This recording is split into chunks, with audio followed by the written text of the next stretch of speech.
그리고 생태마을에 물건 팔 일이 있으면 거기 가서 그 이쁜 얼굴로 물건을 파는데 참 예쁘더라고. 더욱이 나를 향한 마음은 더 이뻤어.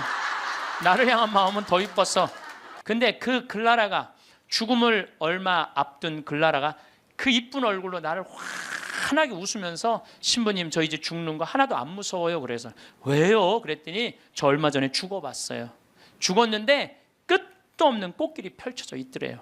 그러니까 꽃같이 산 여자는 꽃길을 가나 봐. 꽃같이 산 여자는 꽃길을 가나 봐. 저는 확실히 그걸 믿어요. 죽으면 당연히 꽃밭 갈겠지, 당연히. 난 그렇게 믿어요. 근데 여러분들, 이 세상을 진흙탕같이 산 사람은 어디 갈 것 같아요? 진흙탕길 가게 돼 있어. 여러분들 마음 안에 가시가 너무 많아. 남편 미워하는 가시, 시어머니 미워하는 가시, 자식 미워하는 가시, 본당 신부 미워하는 가시, 본당 수녀 미워하는 가시, 레지오 단장 미워하는 가시, 그냥 온몸에 가시가 돋아 있어. 누구 하나 걸리만 해라 찔러갖고 그냥 피를 버리라 벼르고 있어. 이 사람 죽으면 어디 갈 것 같아요? 가시밭길 가게 돼 있어요. 그러니까 여러분들 죽어서 가시밭에 뒹굴르기 싫으면은 지금 내 마음 안에 있는 가시 빼내야 돼, 빼내지 말아야 돼? 황창현 신부님의 행복 특강 지금 바로 시작하겠습니다. 영상 후반부에 부모님이 돌아가셨을 때 자녀가 무조건 해야 할 3가지도 함께 들으시면 좋겠습니다. 영상이 마음에 드신다면 구독과 좋아요, 알림 설정 부탁드립니다. 시작기도 하고 시작하겠습니다. 성부와 성자와 성령의 이름으로. 사람의 아들이 영광에 쌓여 모든 천사와 함께 오면 자기의 영광스러운 옥자에 앉을 것이다. 그리고 모든 민족들이 사람의 아들 앞으로 모일 터인데 그는 목자가 양과 염소를 가르듯이 그들을 가를 것이다. 그렇게 하여 양들은 자기 오른쪽에, 염소들은 왼쪽에 세울 것이다.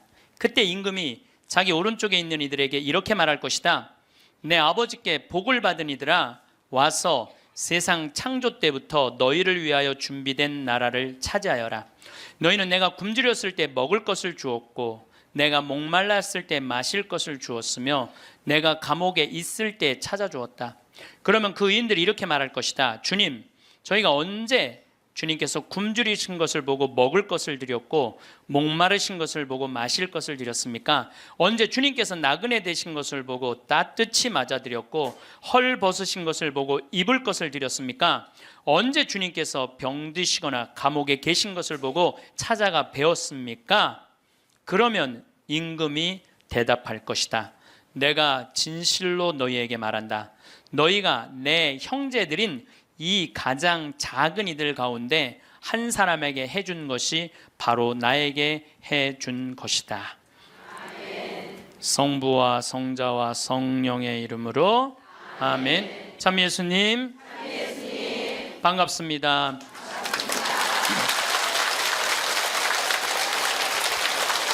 우리는 지금 위령성어를 맞이해서 죽음에 대한 이야기를 심각하게 지금 하고 있습니다.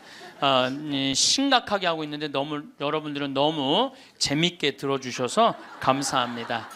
제가 20년 전에 평택 비전동 성당에 본당 신부를 할 때요. 이제는 남 경험이 아니라 제 경험입니다. 이제까지는 책에 나온 얘기, 유튜브에 나온 얘기인데 지금부터는 제 얘기를 하도록 하겠습니다. 1월 1일 날이에요. 평화의 모후, 성마리아 대축일 1월 1일 날 미사가 다 끝나고 밤 10시입니다. 보통 미사 다 끝나고 신부가 자기 소파에 앉을 수 있는 시간이 밤 10시거든요. 밤 10시에 앉아서 음악을 듣고 있는데 그 늦은 밤에 초인종이 울렸어요. 사제관. 그래서 내가 나갔더니 엄마, 아빠, 딸 둘이 절 찾아왔어요. 근데 처음 보는 사람들이에요. 처음 보는 사람들이라 세배를 이 늦은 시간에 1월 1일 날 세배를 왔나? 문을 열고 나갔더니 세배 온 사람들이 아니야. 모르는 사람들이니까 어떻게 성당을 오셨습니까? 그랬더니 자기들 입교하려고 왔다는 거예요. 그래서 내가 물었어요. 왜 하필 1월 1일 밤 10시에 입교를 하려고 그러느냐? 그 많은 새털 같은 날 놔두고 왜 1월 1일 날 입교를 하려고 그러냐? 사연이 있느냐? 그랬더니 사연이 있대. 무슨 사연이 있느냐? 그랬더니 자기 아버지가 살아생전에 그랬대요. 하느님을 믿느니 내 주먹을 믿어라. 천당, 지옥 이런 건 없다. 니네들 신부 목사들이 니네들 돈 울겨 먹으려고 겁주는 거다. 죽으면 끝나는 거지 무슨 천국 지옥이 있느냐. 성당에 나가면 다리 몽둥이 부러뜨릴 거다. 아주 철저한 무신론자 할아버지였대요. 근데 이 할아버지가 12월 20일 날 죽은 거야. 죽었는데 딱 죽었는데 저승사자가 까만 모자를 쓰고 까만 옷을 입은 저승사자 둘이 자기를 데리러 왔더래요. 자기는 아무것도 없는 줄 알았더니 까만 옷을 입은 사람이 자기를 끝도 없는 어둠으로 끌고 가더래요. 이게 죽었다가 살아 돌아온 사람들의 또 한 10% 정도는 어둠을 경험한다는 거예요. 그 어둠은 상상할 수 없을 정도로 공포스럽대요. 왜? 여러분들 끝도 없는 깜깜한 어둠으로 끌려가면 여러분 어떨 것 같아요? 무섭죠? 한번 상상을 해보세요. 끝도 없는 어둠. 누구는 빛으로 간다는데 끝도 없는 어둠으로 가면 어떻게? 그러니까 만약에 여러분들이 죽었는데 까만 걸 보면 끝난 거야. 여러분들 죽었는데 딱 까맸다. 그러면 이건 지옥이다. 이렇게 생각하면 돼요. 뭘 봐야 돼?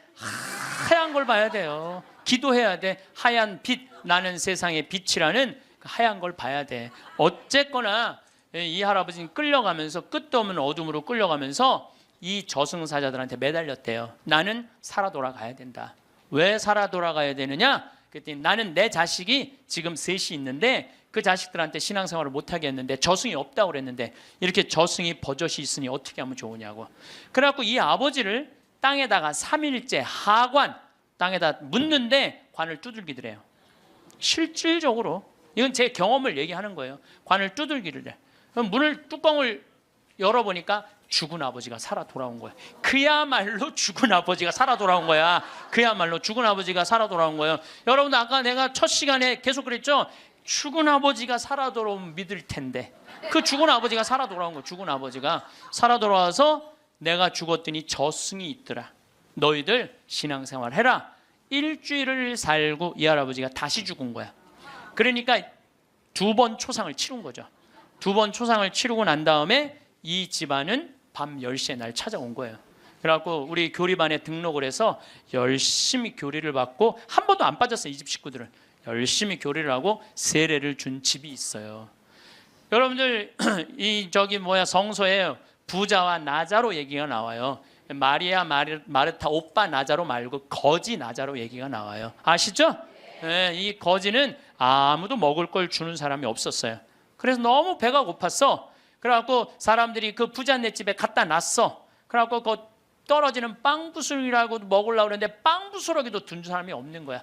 오히려 내가 얻어 먹으려고 그랬더니 개가 와서 내 종기를 핥고 있었어. 나자로 종기를 핥고 있었어. 그래서 나자로도 죽고 그 부자도 죽었어요. 근데 이 부자가 죽어서 어딜 갔느냐? 지옥을 간 거야. 너무 목이 마려운 거야. 근데 이렇게 눈을 들어 하늘을 보니까 그 나자로는 아브라함 할아버지 품에서 너무 행복하게 있는 거야. 그래서 이 부자가 이렇게 말을 겁냅니다.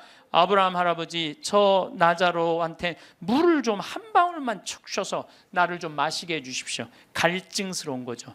이 갈증이 얼마나 고통스럽겠어요. 그랬더니 아브라함 할아버지가 우리 사이에는 가지도 오지도 못하는 구렁텅이에서 우리가 도와줄 수가 없다. 우리는요 지옥에 있는 영혼은 못 도와줘요. 우리 가톨릭 교리로는 연옥에 있는 영혼은 도와줘도 지옥에 있는 영혼은 못 도와줘요. 가지도 오지도 못한다. 그러니까 이 부자가 이런 말을 해요. 그럼 아브라함 할아버지, 저 나자로를 우리 5형제가 있는데 좀 돌려보내갖고 제발 가난한 사람, 불쌍한 사람 도와주고 돈만 알게 하지 말고 가난한 사람, 불쌍한 사람 도와주게 좀 해달라고. 그랬더니 아브라함 할아버지가 이런 말을 해요. 그들에게는 모세와 예언자가 있다. 그때 이 부자가 기가 막힌 얘기를 해요. 모세 예언자 소용없다. 죽은 나자로가 가야 된다. 그 거지 나자로가 가야 된다. 우리들하고 똑같아요. 지금 많은 사람들은 천당이 어딨어? 하느님이 어딨어? 내가 죽은 아버지가 살아 돌아오면 내가 믿을 텐데. 여러분들 죽은 아버지 살아 돌아오면 그 사람들 믿을 것 같아요? 절대 안 믿어요. 이게 신앙이라는 게요, 믿음이라는 게 얼마나 무서우냐면요, 아무리 기적을 보여줘도요 의심이 있는 사람은 그 기적 자체도 부정하는 거예요. 그러니까 예수님이 믿음을 그렇게 강조한 거예요. 그러니까 여러분들 믿으셔야 돼. 또 내가 신학생 때 잊지도 못하는 사건이에요. 우리 2층 집 그 집도 다 세례받은 집인데 원래는 그 집은 절을 다녔어요. 절을 다녔는데 그분이 당뇨로 15년 동안 알아 누웠어요. 근데 죽기 3일 전에 부인한테 그러더래요. 여보, 수녀님 좀 모시고 오라고. 그랬더니 아내가 그랬대요. 당신 죽을 때가 되니까 스님하고 수녀님을 구분하지 못하느냐고. 당신은 절에 다니기 때문에 스님을 모시고 와야 된다고. 아니라고. 스님, 수녀님을 모시고. 아래층, 그분이 정확하게 얘기하더래. 아래층 신학생 있는 그 성당에 수녀님을 모시고 오라고. 당신 도대체 왜 그러느냐고. 내가 조금 전에 환시를 봤는데 우리 집에 비행기가 한 대 와서 나보러 타라고 그래서 이게 하늘로 당신을 데리고 가는 비행기라고. 타보니까 신부님, 수녀님이 꽉 차 있더래. 수녀님이 딱 한 자리, 이게 당신 자리라고. 그런데 내가 깨어난 거야, 이 사람이. 근데 내가 어떻게 천주교로 귀의를 하지 않느냐고. 그래갖고 수녀님이 와갖고 교리하고, 이 집은 다 세례를 받았어요. 요즘은 또 나 그런 얘기 참 많이 들어요. 죽을 때 요새는 하느님이 좀 시대가 변해서 데려갈 때 비행기로 데려간대. 비행기로. 그런 얘기 정말 많이 들어요. 비행기로 데려간대. 요새 비행기 타고 가는 사람들 많은가 봐. 하여튼 우리가 죽으면은 영원히 여행을 떠나는 건 확실해요. 제가 7년 전에 우리 생태마을에 암 환자가 많이 살고 있어서, 지금은 이제 암 환자들하고 안 살아요. 암 환자가 많이 살고 있는데 그 중에 글라라라고 있어요. 정말로 예쁘게 생겼어요. 얼굴도 예쁘고 마음도 예쁘고. 우리 생태마을에 그 암이 걸려서 왔는데도 우리 생태마을에 물건 팔 일이 있으면 거기 가서 그 이쁜 얼굴로 물건을 파는데 참 예쁘더라고. 더욱이 나를 향한 마음은 더 이뻤어.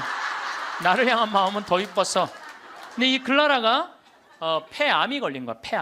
폐암이 걸려서 뼈까지 전이된 상태에서 우리 집에 왔어요.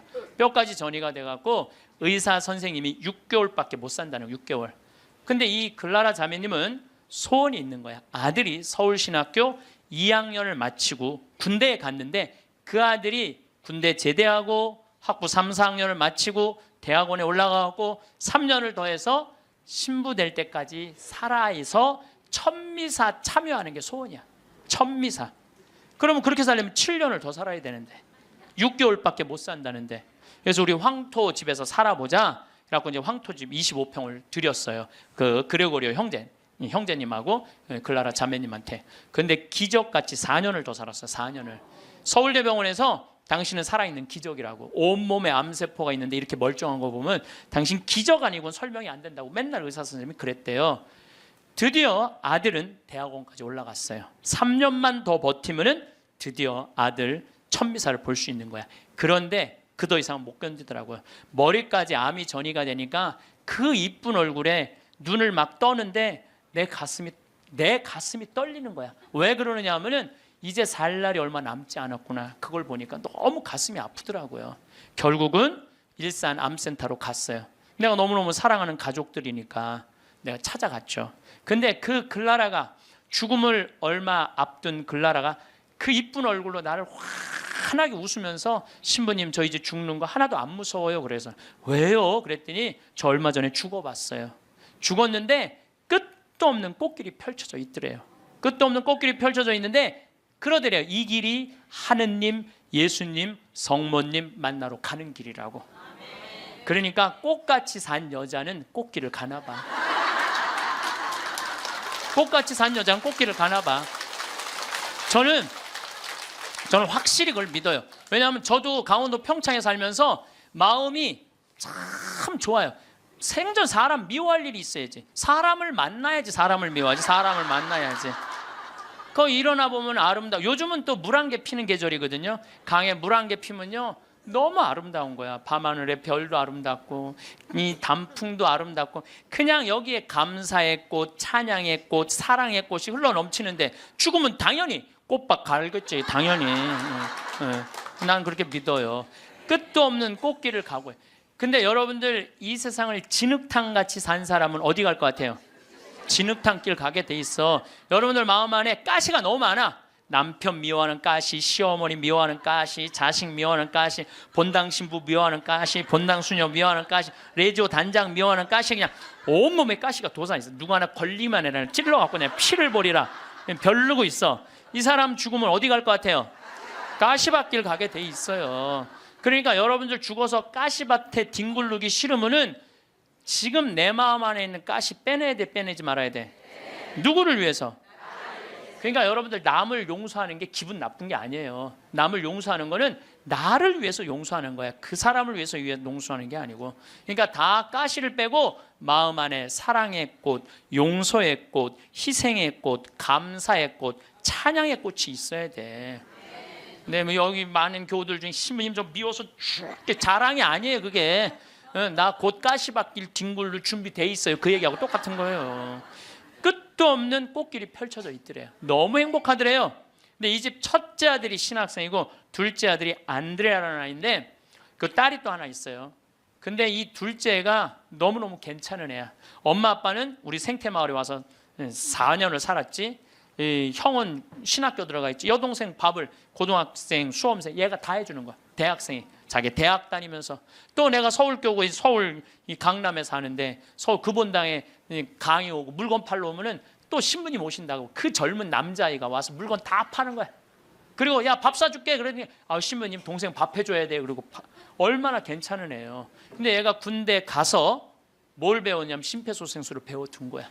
엄마가 이제 자다가 죽은 거야. 자다가 죽어서 이제 남편도 엄마 이제 죽었다 다 포기를 했는데 얘는 포기를 안 한 거야. 심폐소생. 엄마는 꽃길을 가고 있는데 이놈은 죽지 말라고 심폐소생술 한 거야. 살려낸 거야. 살려냈어요. 네. 살려내갖고 엄마가 살아난 상태에서 내가 한 번 더 본 거죠. 그래서 이제 병원에 이제 간 거니까. 그래서 글라라 자매가 그러더라고요. 신부님 저 이제 죽는 거 하나도 무섭지 않아요. 이게 주님께로 가는 영광스러운 길이 바로 죽음이에요. 그러더라고요. 네. 그래서 내가 글라라 씨한테 그랬어요. 글라라 이제 걱정하지 마라. 아들 천미사는 내가 하늘이 두 쪽이나도 내가 땅에서 참여하고 글라라는 하늘에서 참여하고 그렇게 하자. 그리고 한 달 후에 글라라는 세상을 떠났어요. 그런데 그 아들이 이번에 서품을 받았어요. 그런데 문제는 그 아들 서품 받을 때 나는 하와이 해외 강의 중이었어요. 내가 하늘이 두 쪽이나도 참여하겠다고 그러는데 금요일 날 이제 서품식이 있는데 금요일 날 내가 고민을 했어요. 다음은 사이판 강의인데 어떻게 할까? 이게 내가 약속을 하긴 해야 되는데 하늘이 두 쪽이나도 내가 참여하겠다면 분명히 하늘에서 지켜볼 텐데 내가 하늘을 안 믿으면은 내가 그냥 껴먹을 약속을 껴먹어도 되는데 분명히 하늘나라에서 지켜볼 텐데 그 이쁜 글라라가 볼 텐데 그래서 내가 사이판 강의 옆에 한 2-3시간 가면 그걸 포기를 하고 다시 새벽에 한국에 들어왔어요. 새벽에 한국에 들어와서 평창에 들어갔다가 다시 새벽에 주일날 가서 천미사를 참여를 했어요. 천미사를 참여를 했는데 어쩜 그렇게 아들도 잘 낳았는지 엄마가 이쁘니까 아들도 그렇게 잘 낳더라고요. 미사를 봉헌하는데 너무 잘하는 거야. 정말 첫 미사 엄마를 위해서 난 봉헌하는 것 같더라고 느낌이. 그래서 뭐 나는 수원교구 신부니까 뭐 우리 서울교구 교우들 있고 신부님들 와 있는데 뭐 나는 뭐 잘 알지도 못하니까 하늘에다 대고 얘기했어요. 글라라 아들 정말로 잘나서 하느님한테 정말 잘 봉헌했다. 어쩜 저렇게 미사를 잘 봉헌하고 말도 나보다 어쩜 더 잘해. 내가 계속 글라라고 얘기했어요. 나 이제 천미사 참여했다. 나 약속 지켰다. 그리고 다음 날 내가 사이판으로 다시 갔어요. 근데 그 안드레아라는 동생이 미국 유학 중인데 형 서품식이니까 들어왔어. 내 사이판 갔다가 다시 만났어요. 내가 안드레한테 물어봤어요. 내가 너 요즘 네 강의를 한다. 네가 엄마 살려낸 강의 하는데 너 엄마 정말 살려낸 거 맞냐? 이렇게 자기가 정말 살려낸 거 맞다는 거예요. 우리가 죽는 걸로 끝나는 게 아니에요. 하늘나라로 꽃길로 여행을 떠나는 거예요. 여러분 이제 죽는 거 싫어요? 좋아요? 이제 진짜 좋아요? 좋아해야 돼. 우리 그리스도인이 죽는 걸 싫어하면 안 돼. 그래도 죽는 게 싫어. 그래도 살아있는 게 나아. 왜 여러분들 죽는 게 싫은 줄 아세요? 생이별 때문에 그래요. 첫 번째 죽는 게 싫은 건 두려움. 죽음 이후에 어떤 세상이 펼쳐질지 희미하게 아니까. 사도 바오로 말대로 희미하게 아니까 그리고 내가 천당을 갈지 연옥을 갈지 진옥을 갈지 나는 모르잖아. 그러니까 죽는 게 두려워. 두 번째 죽는 게 두려운 이유는 생이별 때문에 그래요. 죽음은 더 이상 사랑하는 남편 볼 수 없잖아. 죽으면 더 이상 사랑하는 아내 볼 수 없고, 아무리 천당을 간다고 해도 이별 아니에요. 사랑하는 자식 볼 수 없고 사랑하는 부모 볼 수 없는 거예요. 지난 봄에 내 친한 동창 신부 아버지가 돌아가셨어요. 근데 나는 그 신부하고도 친하지만 그 아버지하고도 참 친했어요. 그 아버지가 얼마나 나를 좋아했느냐면은 안중분인데 요맘때만 되면 쌀을 쪄서 햅쌀을 갖고 평창까지 갖고 오시는 거예요. 그래갖고 신부님이 새쌀, 햅쌀 먹으라고. 그렇게 친했던 아버지가 나하고 또 똑같이 위암도 같이 걸렸어. 그 같은 시기에. 근데 그분은 3기, 나는 1기. 그래서 나는 뭐 아무 문제가 없었는데 3기인데 안 되겠더라고요. 그래서 이제 84살에 돌아가신 거, 이번 봄에. 근데 이렇게 이제 관에 누워 계신 걸 보니까 우리 아버지도 84살이거든요. 아버지도 84살이니까 우리 아버지도 이제 세상을 떠날 날이 얼마 남지 않았구나, 이런 생각이 드는 거예요. 나도 아버지하고 이별할 날이 얼마 남지 않았다는 생각을 하니까 갑자기 슬프더라고. 이별을 해야 된다는 생각에. 내가 아버지를 정말 좋아하거든요. 참 잘생겼어요, 우리 아버지. 잘생겼거든요, 아버지가. 참 잘생겼어요. 그리고 아주 선비 같고 보면 아주 기분이 좋아요. 근데 이 좋은 아버지하고 이별해야 된다니까 슬프더라고. 그래서 내가 그때부터 나하고 약속한 게 있어. 한 달에 한 번 아버지하고 반드시 밥을 먹으리라. 그래서 아무리 바빠도 수원 근처에 강의 가면은 전화를 해갖고 아버지하고 밥을 먹어요. 그래서 내가 아버지 보면서 이제 그 얘기는 안 하죠. 아버지 죽을 날이 얼마 남지 않아서 밥 먹는다, 그 얘기는 내가 안 해요. 아버지 죽을 날이 얼마 남지 않아서 밥 먹는다, 그런 얘기는 안 해도 이렇게 보면서 내가 이 아버지랑 자주 밥 먹어야지. 앞으로 봄은 얼마나 보나. 1년에 그래봤자 12번밖에 더 먹어요. 여러분 그렇지 않아요? 늙으신 부모님들. 내가 기껏 봐야 얼마나 보겠어. 20년밖에 더 보겠어, 아버지? 그러다 아버지가 100살에 돌아가셨어. 그러면 난 슬프지 않을 거라는 거예요. 그때는 떠나보낼 수 있어요. 살 만큼 살면 떠나보낼 수 있어요. 이번에 그 성심원이라는 보육시설이 있어요, 우리 수지에. 근데 거기에 상설자 수녀님이 김마리아 막달레나라는 수녀님인데 99살에 돌아가셨어요. 99살에. 며칠 전에 우리가 장례미사 갔는데 수녀님이 평생 1400명의 아이들을 길러낸 거야. 그 수녀님이 1400명을 길러내고 신부를 그 보육시설에서 5명을 만들어냈어. 신부를. 그 수녀님이 최대의 업적인 것 같아, 내가 보기에는. 그리고 그 수녀님은 나이를 먹으면 먹을수록 이쁜 얼굴이었어요. 참 예뻤어요. 그 수녀님 아는 분들은 제가 무슨 말을 하는 줄 알아. 근데 99살에 우리가 돌아가시기 전에 백수미사도 해드렸거든. 백수미사도 해드리고. 근데 이제 이렇게 수녀님 누워 계신 걸 보면서 참 멋있게 살다 가니까 하나도 안 슬픈 거예요. 하느님한테 갔구나, 이런 생각을 하니까. 사람은 그렇게 가야 돼요. 우리 아버지가 100살까지 살다가 행복하게 하면 난 행복하게 떠나보낼 수 있다, 이거 아버지. 떠나보낼 수 있어요. 그런데 이번에 세월호에서 죽은 애들, 피지도 못한 꽃이 죽으면 가슴이 아파요, 안 아파요? 얘네들 때문에 왜 아픈지 알아요, 여러분들? 얘네들 엄마들 생각을 해봐. 밥 한 번 더 차려주고 싶고, 한 번 더 쓰다듬어 주고 싶고, 장가도 보내고 싶고, 시집도 보내고 싶고, 쑥쑥 자라고 웃는 모습 하나만 봐도 너무 예쁘고 좋은데 이젠 더 이상 아무리 밥을 차려주고 싶어도 차려줄 수도 없고, 아무리 같이 손잡고 여행을 가고 싶어도 갈 수가 없는 거예요. 내가 아무리 세월호에서 죽은 아이들 천당 접수했다고 이야기한들 이 엄마들한테 위로가 될까요? 이별이 그래서 슬픈 거예요. 사랑을 마저 하지 못했기 때문에. 여러분들 사랑 마저, 이제 좀 사랑 좀 하려고 그랬는데 죽으면 아파요, 안 아파요?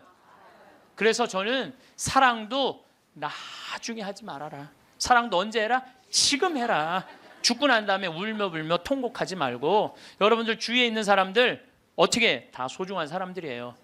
지금 사랑해야 돼. 나중에 사랑. 그 어떤 아버지가 단식하고 막 그러면서 그 아이한테 해주지 못한 게 너무 가슴 아프다고 그러잖아요. 죽고 난 다음에 후회하지 말라는 거예요. 옆에 지금 얼마나 소중한 사람들이 있는데 그 소중한 사람들한테 함부로 대하냐, 이거예요. 내가 본당 신부할 때도 60살 먹은 엄마가 죽었어. 40살 된 놈이 와갖고 울며 불며, 생전 찾아오지도 않던 놈, 뭐 4년 5년 한 번도 안 찾아온 놈이 울며 불며 이런 말해요. 왜 죽느냐고. 조금만 더 살면 내가 효도할 텐데. 그 자식은요, 엄마 80에 죽어도 그때 와서 뭐라 그래? 왜 벌써 죽느냐? 좀만 살아도 내가 효도할 텐데. 지금 효도하지 못하는 자식은요, 나중에 절대 효도 못합니다. 여기 지금 60, 70 되신 분들, 지금 40, 50 된 자식들 나중에 효도할 것 같아요? 점점 못합니다. 지금 못하는 자식은 나중에도 못하는 거예요. 그러니까 여기 지금 40, 50대신 분들, 30대신 분들, 내가 부모님한테 나중에 효도해야지. 어린 반푼어치도 없어요. 지금 하지 못하면 나중에도 못하는 거예요. 사랑도 마찬가지고 지금 해야 돼. 죽고 나서 울며 불며 아이고 불쌍해서 어떻게 해. 사랑도 마저 못했는데 그러지 말라는 거예요. 그래서 이별이 슬픈 거예요. 10년 전에 내 동창 신부가 전화를 했어. 밤에 창현아 우리 성당에 와서 장례미사 좀 해달라는 거예요. 야 본당 신부가 넌데 왜 내가 니네 장례미사를 하냐. 그랬더니 자기는 도저히 눈물이 나서 장례미사를 못하겠다는 거예요. 왜? 고등학교 2학년 여학생, 자기를 너무나 따르던 여학생인데 미사 해설도 하고 독서도 하던 아이인데 백혈병에 걸려서 죽었다는 거예요. 백혈병에 걸려서 죽어서 그 집에 갔는데, 초상집에 갔는데 그렇게 눈물이 나더래요. 그 아이의 모습을 보고. 그래서 이 신부가 이제 저녁에 집에 와서 고민을 한 거야. 아니 그 사진만 봐도 눈물이 나는데 장례미사 할 때 자기는 끝까지 할 자신이 없더래요. 그래서 나한테 전화를 한 거야. 네가 좀 해줬으면, 아무 상관없는 네가 와서 좀 해줬으면 좋겠다는 거야. 그래? 그럼 내가 가서 해줄게. 갔어요. 갔더니 정말 꽃같이 생겼더라고. 예쁘게 생겼어.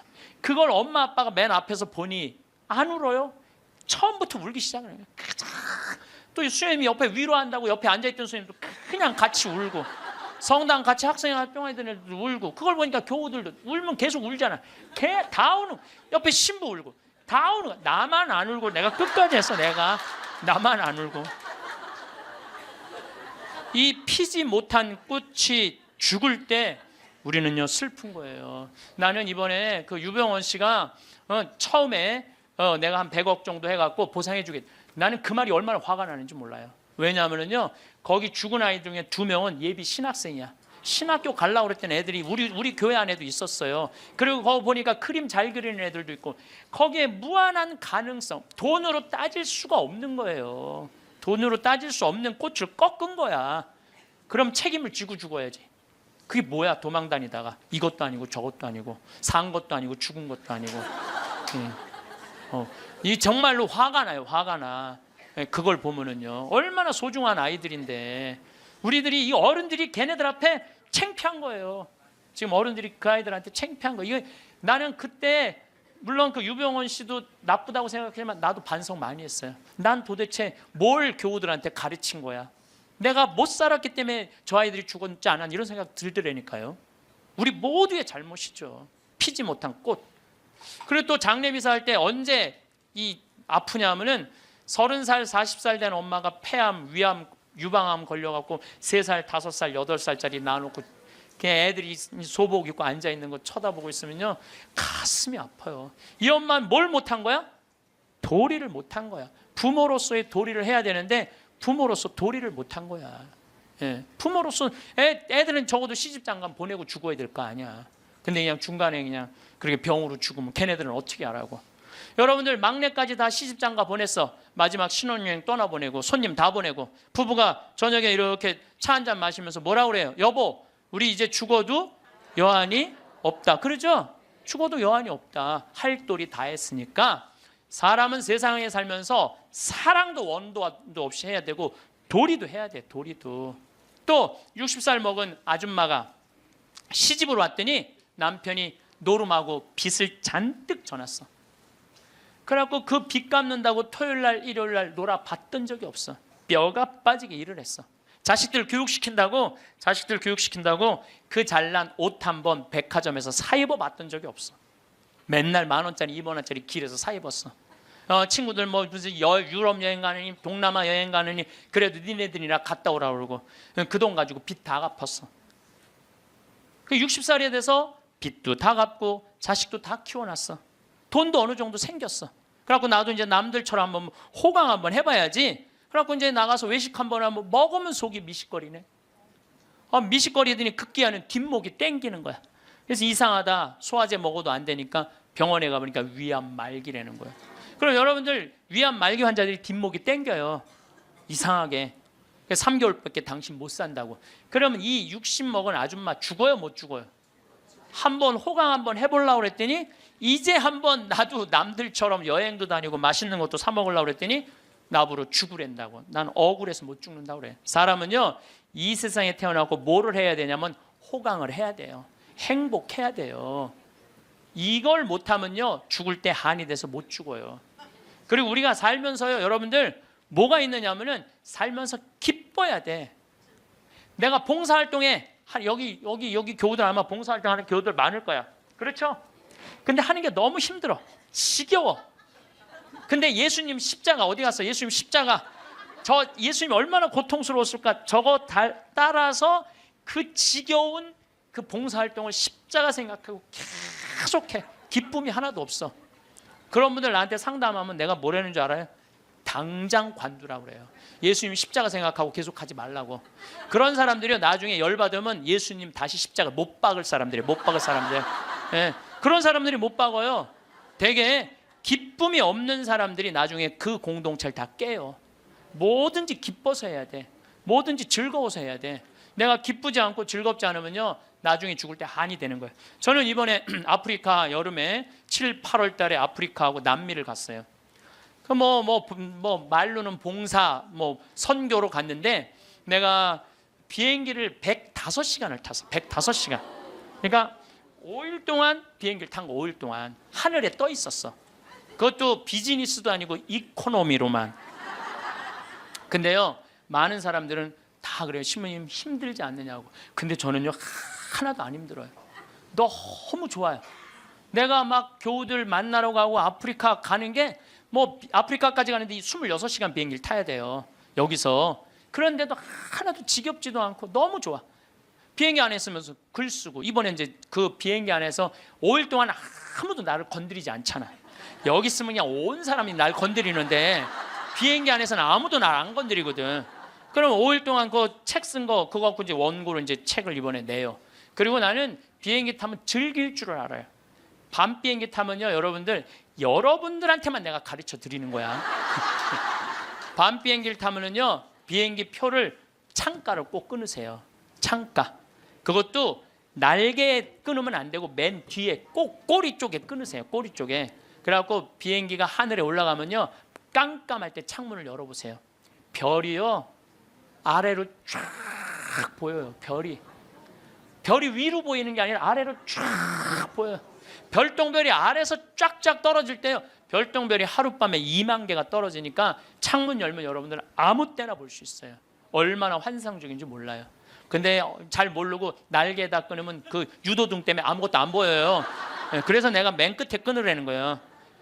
비즈니스 끊으면 더 좋지. 비즈니스는 날개 앞이니까 잘 보이죠. 근데 거기 너무 비싸니까 날개 끝에 끊어갖고 가면은요 시간 가는 줄 몰라요. 글 읽고 책 쓰고 졸리면 자고 좋아서 하는 일이니까 힘들지가 않은 거예요. 그러니까 우리 인간은 살면서요 즐거워야 돼. 근데 호강을 못하고 죽는 사람들이 괴로운 거야. 그래서 저는 여러분들한테 삶을 좀 즐겨라. 청승 좀 떨지 말아라. 제발. 돈 있는 사람이든 없는 사람이나 다 똑같아. 돈 있는 사람, 돈 없는 사람이나. 그래서 제가 지난 2월 달에 우리 성지순례를 다녀왔어요. 80명의 교우들하고 이스라엘을 10일 동안 걸었어요. 그러니까 무슨 로마 갔다 오고 프랑스 갔다 오고 이게 아니라 나자렛에서부터 갈릴레아까지 걸었어요. 65km를. 근데 이스라엘은 딱 반으로 나누면 돼. 반 딱 나눠갖고 남북 우리나라 38선 가로듯이 반 나눠갖고 아래는 이 예루살렘, 예리고, 베다니아, 그 다음에 가자지구 요즘 전쟁하는 데 있죠? 거긴 사막이에요. 볼 거 아무것도 없어요. 화면을 보면 여러분들 맨날 거기만 보는 거야. 이스라엘을 잘 모르는 거지. 근데 나자렛에서부터 갈릴레아까지는 지중해성 기후예요. 그래서 11월 달에 우기가 시작이 돼. 지금부터. 그럼 2월 달이 되면은요 그 이스라엘 갈릴레아 들판 전체가 꽃으로 덮쳐요. 꽃으로. 그러니까 이스라엘을 성지순례 가면은 2월, 3월, 4월에 가야 돼. 막 아무것도 모르는 사람이 6, 7월에 여름에 가는 거야. 가면 아무것도 볼 게 없어요. 근데 2월 달에 가면은요 들판에 빨간 아네모네꽃, 우리나라 양귀비꽃 같은 게 있잖아요. 끝도 없이 펴 있어요. 쫙 80명의 교우들이 그 이 아네모네꽃 사이로 걸어가는데 한 폭의 그림이야. 그리고 이제 예수님 루카복음의 4장에 오늘 나한테 기름 부음 받았다. 가난한 이들한테 해방, 묶인 이들한테 자유를, 눈먼 이들에게 빛을. 이게 나한테 이루어졌다. 그러니까 나자렛 동네 사람들이 저거 목수아들 아니야? 목수아들인데 무슨 자기가 왕이 된대. 멱살을 끌고 예수님을 끌고 가요. 어디로 끌고 가냐면 점프 마운틴이라고 시험산으로 끌고 올라가. 거기서부터 걷기 시작을 하는 거예요. 왜냐하면 성서에 그렇게 나와 있거든요. 밀어 떨어뜨리려. 거기 보면 돌바위야. 밀어 떨어뜨리면 예수님은 뼈도 못 추려. 그 이스라엘 평화 밑으로 극 절벽이야. 거기서 그들을 뿌리치고 예수님은 복음을 선포하러 제자들과 함께 갈릴레아로 떠나셨다. 거기서 그걸 읽고 우리도 떠나는 거예요. 80명이. 이 예루살렘 대학에서 이번에 2000년 전에 예수님이 2000년 전에 어느 길로 갔을 거를 그대로 고증을 다 해놨어요. 그래서 지저스 크라이스트 트레일이라고 그래. 그리스도의 발자취라고 그래. 그걸 그대로 80명이 따라간 거야. 그러니까 과부의 아들 살린 나인이라는 동네도 들르고, 그 다음에 예수님 거룩한 변모한 다볼산도 가고, 그 다음에 가나의 혼인잔치도 가고, 예수님 맨날 먹을 거 사러 가면 세폴이라는 동네도 가고, 그 다음에 이제 히띠네 뿌리라고 밀밭. 여러분들 이스라엘은요 식량 자급률이 100%예요. 밀밭이요 끝도 없어요. 우리가 이스라엘 잘 모르는 게 너무 많아. 맨날 비행기 타고 버스 타고 다녀서 몰라. 걸어 다녀 보면요 밀밭이 끝도 없어. 그리고 양쪽에는 노란 겨자꽃이 65km 내내 펴 있는 거예요. 노란 겨자꽃이. 겨자가 왜 노래인 줄 알아요? 꽃이 노래서 겨자가 노래인 거예요. 꽃이 노래서. 그걸 열어보면은 노래요. 실질적으로. 겨자를 이렇게 밀어보면은 그러니까 65km 내내 가는 내내 예수님하고 제자들이 본 거라고는 겨자꽃밖에 본 게 없는 거야. 그래서 예수님 말만 하려고 그러면 겨자꽃이 보이니까 저거 봐라. 겨자씨 하나일 만한 믿음만 있어도 돌모하거나 하면 산에 있는 거 바다에 심겨질 것이다. 그리고 갈 때는 이 무릎 정도의 겨자가 자랐는데 갈릴레아 도착을 하니까 더미로 산더미로 5m 6m로 겨자꽃이 동산으로 이루고 있는 거야. 저거 봐라. 하늘나라는 저거와 같다. 나는 이게 여러분들 가봐야 알아. 이렇게 백날 말하면 소용없어. 이런 얘기를 들으면은 무슨 생각이 들어요? 가고 싶다. 나도 한번 가보고 싶다. 죽기 전에 나도 한번 꼭 가보고 싶다. 이런 생각 들죠? 근데 나는 여러분들한테 너무 안타까운 게 바로 그거예요. 왜 그 좋은 데를 죽기 전에 가요? 지금 가면 안 돼? 지금 가세요. 지금 여행은 가슴이 떨릴 때 가야지 다리가 떨릴 때 가면 안 된다니까요. 그걸 죽기 전에는 다리 떨려서 못 간다니까요. 죽기 전에 가지 말고 지금 가세요. 내가 오늘 강의를 딱 왔는데 여기 이제 여기 명동성당 아주 이제 잘 해놨어. 보니까 아주 잘 해놨어. 아주 속이 후련해. 사람이 이제 모일 수 있는 장소도 있고 커피 마실 수 있는 장소도 있고 위도 아주 잘 해놨어. 근데 이제 지하 1층 강당에 갔는데 저기 우리 경비하는 아저씨 한 분이 딱 날아와서 손을 딱 잡는 거예요. 신부님 너무 감사하다는 거예요. 그래서 제가 뭐가 감사합니까? 신부님 말씀대로 내가 가슴이 떨릴 때 저기 콤포스텔라 스페인 그거를 40일 동안 걸었다는 거예요. 40일 동안 신부님 말대로 집 잡혀서 갔다 왔다는 거예요. 집 잡혀서. 그런데 자기가 은혜를 너무 많이 받았다는 거. 내가 이게 이스라엘 성지를 이렇게 가면서 그 학생 하나가, 그 아이 잊지 못하는 아이가 있어요. 학생 하나가 딱 나를 만났는데 얘가 나를 어떻게 쳐다보느냐면 흰 눈동자 95%, 까만 눈동자 5% 뜨고 쳐다보더라고요. 왜냐하면은 너 때문에 내가 끌려왔다 이거야. 네가 성지순례 쑥덕거려서 엄마 아빠가 가면서 얘를 강제로 끌고 온 거야. 그러니까 나를 흰 눈동자 95%, 까만 눈동자 5% 쳐다보는 거죠. 근데 얘가 성지순례를 하는 첫날부터 눈이 아주 도끼가 있더니 이틀째, 3일째 예수님이 걸어간 길을 걸으면서 예수님을 만나더라고요. 일주일째는 눈빛이 완전히 모세의 눈빛이 됐어. 관상의 눈빛이. 근데 얘가 성지순례하고 한 달 후에 나한테 편지를 했어요. 신부님, 저 가슴이 뜨거워서 어떻게 주체할 수가 없어요. 하느님이 내 안에 살아 움직여서 자기가 어떻게 할 수가 없다는 거예요. 근데 며칠 전에 내가 서천이라는 곳에 강의를 갔는데 그쪽 분이에요. 엄마 아빠가 왔어. 신부님, 걔가 워낙 똑똑한 애거든요. 공부를 잘했던 애야. 근데 화학과를 갔는데 자기는 길을 못 찾아갖고 공부하는 게 싫다는 거야.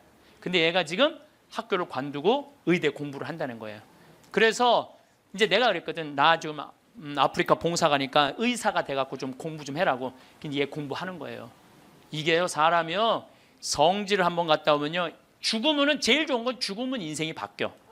죽어봐야 철이 드는데 죽는 건 좀 어려우니까 어떻게? 성지를 갔다 오는 게 좋아. 그러니까 여러분들 죽기 전에 가지 말고 언제가? 지금 가세요. 무슨 돈으로? 집 잡혀서 가라. 집 잡혀서. 집 잡혀서 가라. 여러분들 집 갖고 갈 거예요? 집 두고 갈 거예요. 두고 갈 집을 그렇게 벌벌벌 떨면서 이러지도 못하고 저러지도 못하는 분들 보면 너무 가슴이 아파요. 여러분, 이건희 회장님이요, 재산이 12조 5,900억이래. 12조 5,900억. 나는 12조도 필요 없어. 12조 뭐하러 필요해? 5천억도 난 필요 없어요. 그 끄트머리 900억만 있어도 좋겠어. 나 끄트머리 900억만 있어도 좋겠어. 그런데 그 900억도 필요 없어요. 쓰러져 누우면요, 아무 의미가 없는 거예요. 돈이 아무리 많으면 뭐예요. 벤자민 플랭클린이라고 미국 독립선언서 쓴 사람이 이런 말을 해요. 재산을 잃으면 조금 잃은 거고, 명예를 잃으면 반을 잃은 거고, 건강을 잃으면 다 잃은 거다. 아파갖고 누우면요, 아무리 돈이 많아도 소용없는 거예요. 물론 나는 이건희 회장님이 빨리 완쾌되길 바라요. 왜냐하면 누가 뭐라 그래도 한국의 제1의 기업을 세계에 내놓은 사람이에요. 그러니까 난 회복되길 바라요, 빨리. 그리고 회복돼서 제발 하늘나라 올라와. 다 이제 그런 사람들이 하늘나라 경험 많이 하잖아요. 하늘나라 이제 갔다 온 경험을 가지고 12조 5,900억을 다 나눠줬으면 좋겠어. 다 나눠줬으면. 살아 돌아와서.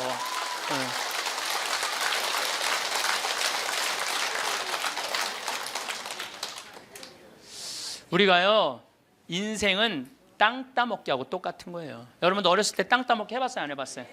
해봤죠? 땅 따먹기. 동그라미 운동장 그리고 이렇게 신발 이렇게 돌려갖고 10원짜리로 3번 튀겨갖고 들어오면 내 땅, 못 들어오면 내 땅 아니고 막 그러다가 점점 땅이 좁아지는데 금이 닿으면 닿니 안 닿니 머리끄댕이 막 싸우고 그러잖아요.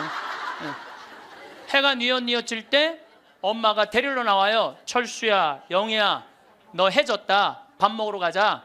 그럼 얘네들 중에 단 한 명도 엄마, 나 이거 내가 오늘 오후 내내 딴 땅이니까 나 이거 파갖고 들어가면 안 돼? 그리고 학교 운동장 파갖고 들어가는 애들 있어요? 손 탁탁 털고 들어가요. 그게 인생이에요. 여러분들 처음에 시집 와갖고 사글세, 월세, 전세 18평, 25평, 40평까지 넓혀갔어. 근데 하느님이 마지막 날, 얘야 너 인생에 해가 졌다. 마리아야, 베드로야, 너 이제 들어와라. 그럴 때 하느님, 나 이거 평생 딴 땅이니까 내 이거 파갖고 들어갈게요. 그리고 40평 지하로 저 무덤으로 쥐고 가는 사람 있어요, 없어요? 손 탁탁 털고 들어가요. 손 탁탁 털고 들어갈 걸 그걸 왜 못 쓰고 벌벌벌벌 떠냐 이거야. 집 잡혀서 여행도 다니고 어려운 사람도 도와주고, 맛있는 것도 사 먹고, 그리고 즐겁게 살다가 죽으면 되지. 그걸 그냥 아까하고 뒷방에서 벌벌벌벌 떨다가 죽어. 신부님, 빚 없는 사람, 집 없는 사람 어떻게 하라고 맨날 집 잡히라. 걱정하지 말아라. 국가에서 용돈 나온다. 20만 원. 많은 분들이 이런 얘기해요. 신부님, 10년 전에 이런 얘기를 해요. 내가 10년 전에 5만 4천 원 나올 때, 10년 전에 5만 4천 원 나왔거든요. 할머니들 죽지 않고 조금만 버티면은 20만 원 나온다. 20만 원 나왔어요. 제가 다시 얘기합니다. 여러분들 이제 죽지 않고 좀만 10년만 더 버티면요, 얼마 나오면 50만 원 나와요. 50만 원 나오게 돼 있어요. 그런데 문제는 돈이 나오고 안 나오고가 문제가 아니에요. 그 돈을 쓸 줄을 모르는 거예요. 나와도 그 돈 쓸 줄 모르고 벌벌벌벌 떨다가 자식 그거 모아갖고 뒷바라지 해주는 할머니들 많아요. 그리고 또 어떻게? 버림받고. 그런 할머니들 대한민국에 수도 없이 많아요. 그리고 인생 가슴 치면서 죽을 때 내가 왜 그렇게 살았을까? 후회하는 할머니들 많아요. 그래서 죽을 때는 여러분들 3가지 갖고 가는 거예요. 추억 갖고 가는 거예요. 내가 인생을 어떻게 살았구나. 그 다음에 죽을 때 뭐 갖고 가? 선행 갖고 가는 거. 선행. 내가 살아서 불쌍한 사람 도와준 거. 그리고 죽을 때 뭐 갖고 가냐? 믿음 갖고 가는 거. 믿음. 이 세 가지가 없는 사람은요, 무슨 노잣돈, 무슨 신발 세 켤레, 밥 세 그릇을 갖고 가는 게 아니야. 추억이 없는 사람은 죽을 때 억울해서 못 죽어요. 선행이 없는 사람은 죽을 때 불안해서 못 가요. 믿음이 없는 사람, 그야말로 노잣돈이 없어서 못 떠나는 거예요. 이 얘기는 내가 다음 시간에 이 얘기는 하도록 하겠습니다. 마침 기도 바치겠습니다.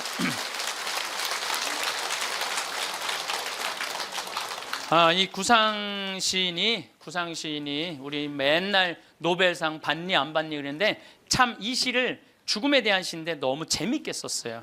그래서 여러분들 기도하면서 한번 들어보시면 좋겠어요. 성부와 성자와 성령의 이름으로 아멘. 흰 혼이불에 덮여 엠브론스에 실려간다. 밤하늘이 거꾸로 발밑에 들이우며 죽음의 아슬한 수렁을 짓는다.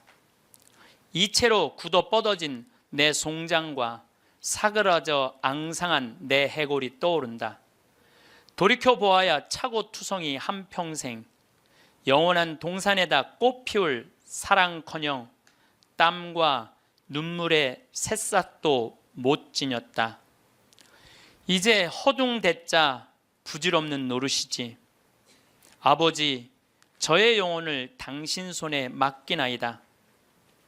신용만 했지 옳게 섬기지 못한 그분의 최후 말씀을 부지중 외우면서 나는 모든 상념에서 벗어난다. 또 숨이 차온다. 하느님 아버지, 저희들이 당신 아들이 죽음을 통해서 열어놓은 하늘나라를 가기 위하여 이 자리에 모였습니다. 당신은 사랑이 많으시기에 당신 아들을 이 세상에 내어 놓으실 정도로 우리를 사랑하셨기에 우리들은 당신의 자비를 믿나이다. 우리가 인간으로 살아가면서 나약한 점, 부족한 점, 그래서 쓰러질 때도 참 많습니다. 하지만 저희들은 당신의 자비를 믿습니다. 부족한 우리 하늘나라 희망하고 있습니다. 여기 모인 모든 이들이 마지막 날 하늘나라에서 기쁘게 이 세상 이야기, 오늘 즐거웠던 시간 이야기할 수 있는 그런 하늘나라의 선물 허락하소서. 영광이 성부와 성자와 성령께, 성부와 성자와 성령의 이름으로 감사합니다. 황창현 신부님의 행복특강 어떠셨나요? 죽음 껴안기라는 주제가 우리 마음에 참 깊은 울림을 주는 것 같습니다. 부모님이 돌아가시면 되게 막막하실 겁니다. 오늘은 부모님이 돌아가셨을 때 자녀가 무조건 해야 할 세 가지에 대해 말씀드리겠습니다.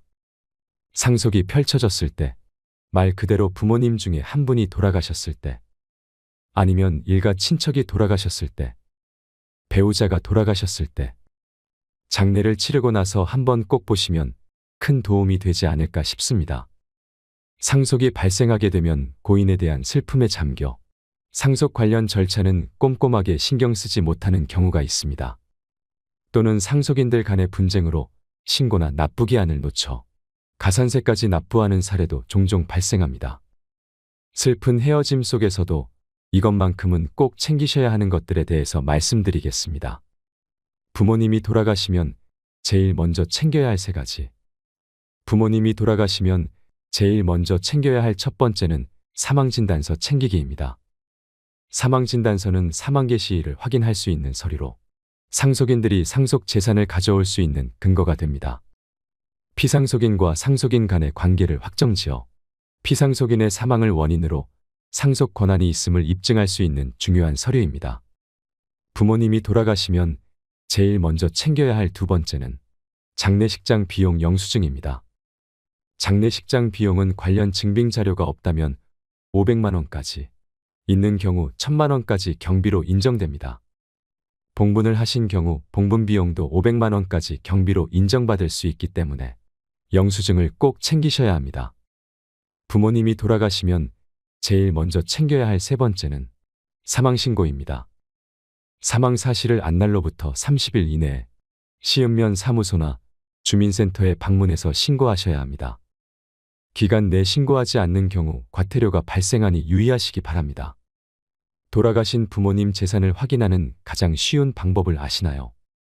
사망진단서와 장례비용 영수증을 챙기고 사망신고를 하셨다면 다음으로는 상속신고를 위한 재산을 확인을 하셔야 합니다. 자녀라고 하더라도 부모님이 어떤 은행 계좌를 사용하고 계신지, 어떤 주식이나 부동산을 가지고 계신지 자세히 모르는 경우가 대부분일 텐데요. 쉽고 빠른 재산 조회를 위해 두 가지 사이트를 추천드립니다. 첫 번째는 정부24의 안심상속 원스톱 서비스입니다.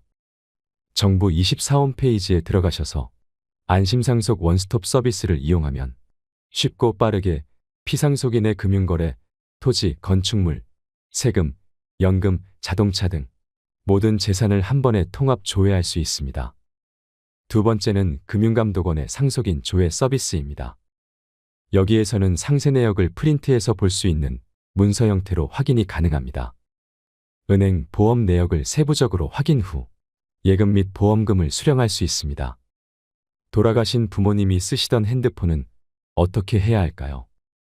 보통은 부모님이 쓰시던 휴대폰을 해지하시지만 1년 정도는 낮은 요금제로 유지하시는 걸 권해드립니다. 세 가지 이유에서인데요. 첫 번째는 사진을 보며 추억을 되새길 수 있다는 점도 있고, 두 번째로 채권 채무 관계를 확인하는 데도 필요합니다. 받을 돈은 상속재산에 포함하고 갚아야 할 돈은 채무 공제로 제외해야 하니 상속세 신고 전에 채권 채무자와 연락하셔서 내용 및 금액을 확인하셔야 합니다. 마지막으로는 부고 소식을 듣지 못한 사람들을 위해서입니다. 해외에 체류하는 등 개인 사정으로 연락을 받지 못한 분들에게 작고 소식을 전할 수도 있습니다. 그리고 한 가지 더 아셔야 할 게 있습니다. 자식에게 용돈을 잘못 주면 상속세 폭탄을 맞습니다. 상속세 신고 시 주의하셔야 하는 점에 대해 한 가지 말씀드립니다. 바로 사전증여재산입니다. 상속세는 상속세 및 증여세법 상위 과세표준과 세율을 적용받음에 따라 상속인은 10년 이내, 상속인 외의 자는 5년 이내에 사전 증여재산을 합산하게 됩니다. 만약 상속 당시 상속재산은 10억 원이더라도 10년 이내 100억 원을 증여한 내역이 있으면 이를 합산하여 110억 원으로 신고하셔야 합니다. 따라서 10년간 피상속인의 모든 계좌 내역을 받아서 사전 증여 내역을 확인하셔야 상속세 신고 시 누락되는 부분이 없이 신고할 수 있습니다. 많은 분들이 과연 국세청에서 10년치 계좌 내역을 다 볼까 궁금해하실 텐데요. 네, 10년치 내역을 다 봅니다. 사망 전 10년 내에 주거래 은행을 바꾸었다면 이를 파악하여 10년간 모든 계좌 정보를 확인하는 게 중요합니다. 10년치 계좌 내역만큼은 전수로 확인하기 때문에 반드시 꼼꼼하게 확인하셔야 가산세를 피할 수 있습니다. 본세보다 무서운 게 가산세라고 하죠. 누락된 부분에 대한 조사가 실시되어 상속세가 추징되는 경우 무신고 가산세와 납부 불성실 가산세가 발생하는 점을 유의하셔야 합니다. 실제로 잘못된 신고로 증여재산가액은 3억 원이었으나 추후 가산세까지 추징되어 납부해야 할 세금이 3억 2천만 원이 된 경우도 있었습니다. 만약 고인의 자산보다 채무가 많은 경우에는 상속포기나 한정승인 제도를 활용하셔야 합니다. 상속포기는 피상속인의 자산과 채무 일체를 포기하는 것이고, 한정승인은 채무액까지만 자산을 승계하는 것을 말합니다. 고인의 자산과 채무 내역을 최대한 빨리 파악하셔서 과도한 채무 승계로 인한 피해가 없도록 하셔야 합니다.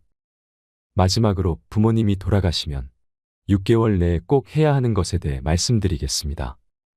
첫 번째는 부동산 감정평가입니다. 보통은 시가라고 하는 유사매매 사례 가격으로 부동산 평가를 합니다.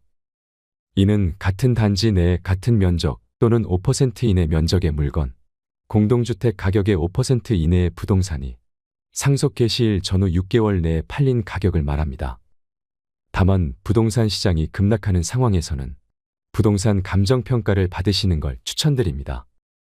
부동산 감정평가를 받아 줄어든 평가액으로 상속세를 신고한다면 상속세 부담을 줄일 수 있습니다. 다만 추후 해당 자산 매도 시에는 해당 감정가가 취득가가 되기 때문에 미래의 양도소득세는 늘어날 수 있습니다. 반드시 줄어드는 상속세와 늘어나는 미래의 양도소득세를 비교하셔서 전략적으로 선택하셔야 합니다. 두 번째로 상속세뿐만 아니라 취득세, 종합소득세 등 각종 세금을 기한 내 신고하셔야 합니다. 간혹 상속인들 간의 분쟁으로 상속재산에 대한 소유권이 명확하게 정해지지 않은 경우에도 기한은 꼭 지키셔야 합니다. 그렇다면 세금은 누가 어떻게 낼 것이냐 고민이 많으시죠? 이때는 피상속인 계좌를 공동계좌로 만들 것을 추천드립니다. 우선 세금은 기한 내 납부하신 후에 상속인들 간 조율하시는 것이 현명합니다. 만약 고인이 사업자였다면 종합소득세 신고도 6개월 내에 해야 합니다. 흔히들 다음 연도 5월까지라고 알고 계시는데 사망이 발생한 경우는 예외적으로 6개월 이내에 신고해야 합니다. 최대한 빨리 진행하셔야 신고 및 납부 지연으로 인한 불이익을 피하실 수 있습니다. 우리 주변에 사랑하는 이가 떠나면 헛헛한 마음을 추스르기 힘들겠지만 또 누군가는 장례 후 절차를 진행해야 하지요. 주위의 소중한 분들께 이 영상을 공유해 주세요. 언젠가 필요한 순간에 도움이 되었으면 좋겠습니다. 오늘도 함께 해주셔서 감사드립니다. 이상으로 책틀맨이었습니다. 지혜를 쌓는 당신의 오늘이 아름답습니다. 더 좋은 영상으로 찾아뵙겠습니다.